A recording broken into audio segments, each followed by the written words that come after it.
একজন মা পরিপূর্ণভাবে ঠিক তখনই খুশি এবং আনন্দে থাকে যখন তার বাচ্চাটা একদম ঠিকঠাক মতো স্বাস্থ্যকর খাবারগুলা প্রতিদিন নিয়মিত খেয়ে পেট ভরায়। মার্শাল্লাহ, আমার মেয়েটা টুকটাক সব কিছুই খেতে পারে, তবে সকালবেলার নাস্তায় সে রুটি খেতে খুবই পছন্দ করে। প্রতিদিন আমি তাকে রুটি দেই না, সপ্তাহে 3 থেকে 4 দিন তাকে রুটি দেই, সাথে একটা ডিম, সাথে কিছু ফলমূল দেওয়ার চেষ্টা করি। আজকের খাবারে ছিল এই যে রুটি, স্ট্রবেরি, সাথে ছিল খেজুর আর একটা ডিম ভেজে দিয়েছিলাম। ডিম ভাজিটা আর সেদ্ধ খেতে সে দুটোই পছন্দ করে, মাঝে মধ্যে ভেজে দেই আর মাঝে মধ্যে সেদ্ধ করে দিই। তবে সেদ্ধ ডিমটা দেওয়াই আমি বেশি পছন্দ করি, কারণ সেদ্ধ ডিমটা বাচ্চার শরীরটাকে একটু গরম রাখে। আর এই যে দেখছেন ডিমটা আগে খেয়ে নিচ্ছে, সে ডিম খেতে খুবই পছন্দ করে। মাশাআল্লাহ, আজকে সকালের খাবারটা খুব মজা করে আনফি খেয়েছে, তবে খেজুরটা খায়নি। তারপরে যে আমার ফ্রিজ খুলে দেখতেছিল যে ফ্রিজে আইসক্রিম আছে কিনা, সে আইসক্রিম খেতে খুবই পছন্দ করে। বাচ্চাদের জন্য চকলেট, আইসক্রিম এগুলো কিন্তু ফ্রিজে রাখতেই হয়, আমিও রাখি, যদিও দাঁতের ক্ষতি হয় তারপরেও রাখি। এই যে টুক করে একটা চকলেট নিয়ে দৌড় দিল মেয়েটা, আর আমি চলে আসলাম রান্নাঘরে তার দুপুরের খাবার রান্না করার জন্য।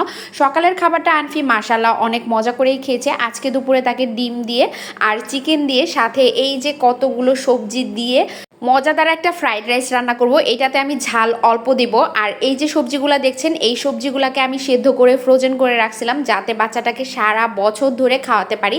শীতকালীন সবজিতে কিন্তু পুষ্টিগুণে ভরপুর থাকে, মানে শীতকালীন সবজিতে যে পুষ্টিগুণটা থাকে অন্যান্য সবজিতে কিন্তু এত পুষ্টিগুণ থাকে না। তো আমি শীতকালীন সবজিটা ফ্রোজেন করে রেখে মাশাআল্লাহ অনেক মজার মজার রান্না করে দিই আনফিকে। তবে বেশি খাওয়াই না, কারণ শীত যাওয়ার পর 2-1 মাস খাওয়াই, এত ফ্রোজেন করা খাবার বাচ্চাদের আসলে খাওয়ানো ঠিক না। এই যে আমার মেয়েটা অপেক্ষা করছিল দুপুরের খাবারের জন্য, সে গোসল সেরে মাশাআল্লাহ ফ্রেশ হয়ে চলে আসছে, বসে আছে। আর এখানে চিকেন দিয়ে ফ্রাইড রাইসটা বানাইছিলাম, সেটা তার জন্য নিয়ে চলে আসলাম। আজকে দুপুরের খাবারটা দেখে মেয়েটা নিজের মুখটাকে একদম বাংলার পাঁচের মতো বানিয়ে ফেলছে। সে বলতেছে যে খাবারটা এমন কেন, তার পছন্দ হয় নাই।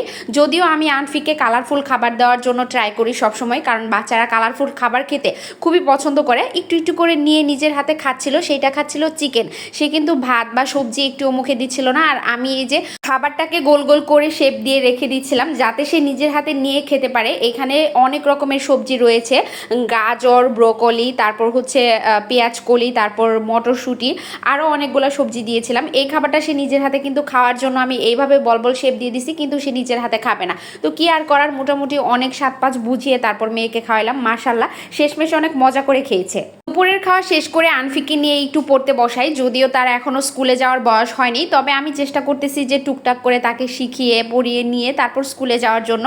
আর এই যে একটু খেলাধুলা পড়াশোনার পরে আমরা দেব লম্বা একটা ঘুম মা মেয়ে মিলে।